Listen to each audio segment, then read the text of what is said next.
Alright, I gotta be honest with you here. I am extremely excited for today's product. I have been asking for this product for over a year here, talking to the rep and everything through the company, and then even talking with you guys about it. You can go back to my old videos of, again, the HyperX Alloy Origins and TKL keyboard. I am so excited to share it with you guys. The HyperX Alloy Origins 60%. You know what's funny? Like, I'm sitting here building this up like, oh, what is he gonna talk about? What is it? Yet, of course, it states exactly what the product is right in the description. Like, come on. So inside your box of the Origins 60, you're gonna get your keyboard, detachable USB-C cable, 2 extra ABS keycaps, and then a keycap puller. But number one, right out of the box, just open it up and getting this board in your hand.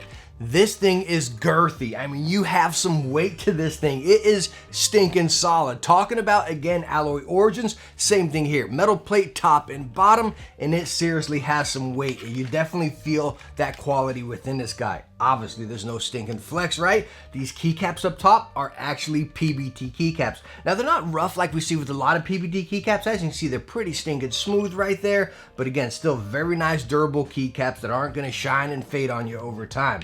Flipping the keyboard over, you have 2 levels of pop-out feet right here, and then again, a little elevation whenever it's laying flat. And they really hold their position very nice. So if you're budging it around, they're not going to pop down on you. Again, top to bottom, side to side, this stinking board is absolutely solid. And again, it does have the detachable USB-C right back here on the back left of the keyboard. It is recessed in there a little bit. My custom cables fit, but again, it's recessed in a little bit with a tighter of a hole. So you might have some issues with some cables, but again, all the custom ones I used, they fit perfectly fine. Now underneath our keycaps, we are using a new HyperX red switches right here, which are absolutely phenomenal switches. I seriously love them. That's probably one of the shining points of, again, this board, and then again, the Origins TKL over there. Any of the HyperX boards are their switches. I love these reds. They remind me a lot of the SteelSeries Apex 7 switches, and I believe their switches are made by Gateron. At least they used to be. And that's pretty much, if you used a Gateron red or again, the SteelSeries Apex or the OmniPoint switches, that's what these feel like. Obviously not adjustable, but these are a little bit faster, a little shorter actuation and everything.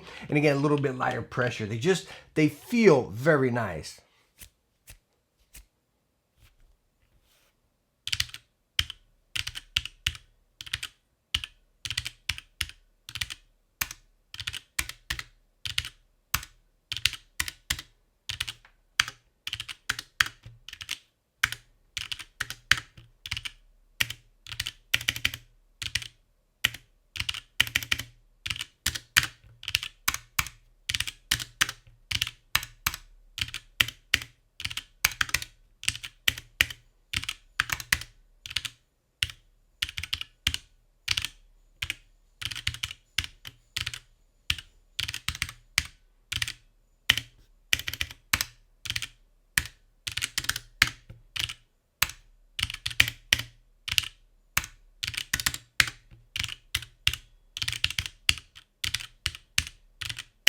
All right, so let's take both points right there. Number one, where I stated they feel fantastic, and again, great for gaming and typing, but then again, that sound test we just did, the stabs are very chattery, which is, again, you find in a lot of big box keyboards, you know? Slap a little bit of lube on all them stabs, and I think you'll be pretty good to go, but again, we are stock right here, and they are some chattery stabs. Talking about the stabs, this was a bit of a disappointment. Is it just my board? I'm not too sure. I'd love to hear from you guys if you have the board as well. Anyways, I was popping off my spacebar trying to replace it to the one that came right there, and my stab actually popped out. Not the entire stab, just the inner piece where the, that goes up and down right there. It popped out. So I said, okay, that's just a fluke. I was probably just pulling on in the wrong spot, right?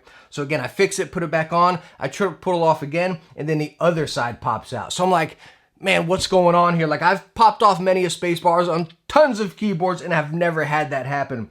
So again, I'm kind of curious, is that just mine or is that a flaw right here? I'd love to hear from you guys if you have one of these boards whenever you get it and change out your space bar.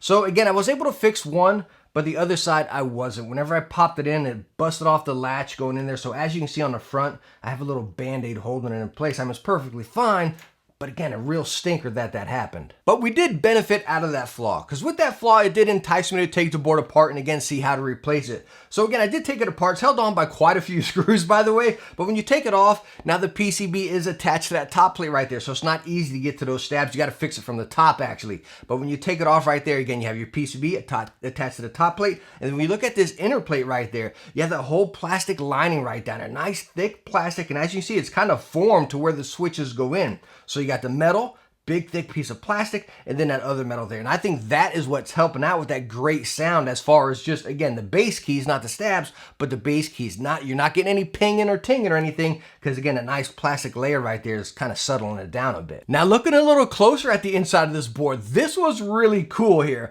Whenever you look down at the bottom of the PCB, they have 64 key, 63 key, 62 key, and then 61 key as far as how this PCB can get set up right here. Again, you can get different layouts set on that PCB. Now, and you can also see the other switches, the other spots that are free for other switches if you want to create a different type of layout with like arrows or something like that.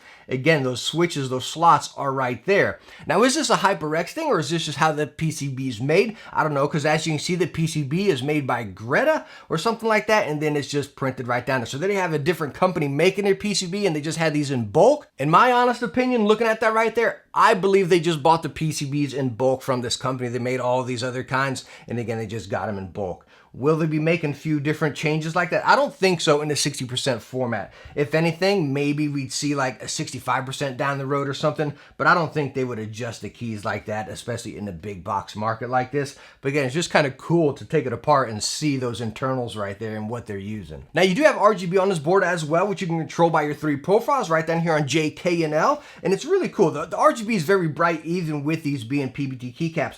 But it's really nice. If you look at the frame right there, it kind of shoots up. Just an absolute pinch. But what I like about it, just kind of keeps some of that light in there, radiates it off the frame a little bit, and gives it a really cool vibe. But you can also dive into software, the Ingenuity software, which is pretty much just a straight, basic, very simple software right there. You adjust some of your keys, your profiles, your RGB, you got a few effects and everything. Bam, and you're done and good to go. And yes, you do have onboard storage, so you don't need that software open. Set your profiles, bam, delete the software, and you never have to open it again. So all in all, with the HyperX Alloy Origin 60%, I think there's gonna be a few questions on your mind. Number one, this board comes in at $100, $99.99, right? $100 flat. So number one, I think that would come up on your mind is should you get that or the Origins TKL right here? This board MSRP is $89, but I believe right now you can get it for right around maybe 70 or 80, pretty much constantly, right? So you're talking $10 to $20 cheaper over here with more keys. You don't get PBT keycaps with this guy, by the way, you know, but as far as the build, both very solid. So would I say go with this than this? I'm a TKL guy. TKL is 65%. I do use 60% when I game. I just kind of pop one out and just use a 60%. And I really see myself using this board a lot for gaming. You know what I mean? But again, if you're on like a budget and you don't want to get up to that $100 mark, don't shy away from the TKL, because again, it's a fantastic board. But if you've been looking for that 60%, the other thing that's probably on your mind, and you're probably thinking about this because HyperX partnered with Ducky before, should you get the 1-2 Mini? Let me tell you what, straight up, you all know I love to hate and I hate to love the Ducky 1-2 Mini. It's a fun board, but I do not think it's worth the money at all. This keyboard, the Origin 60%, blows that out of the water.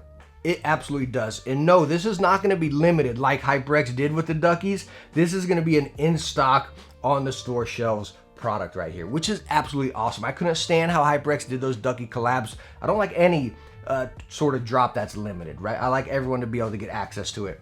And again, this will be on the store shelves right here. And this blows a 1-2 Mini out of the water easily.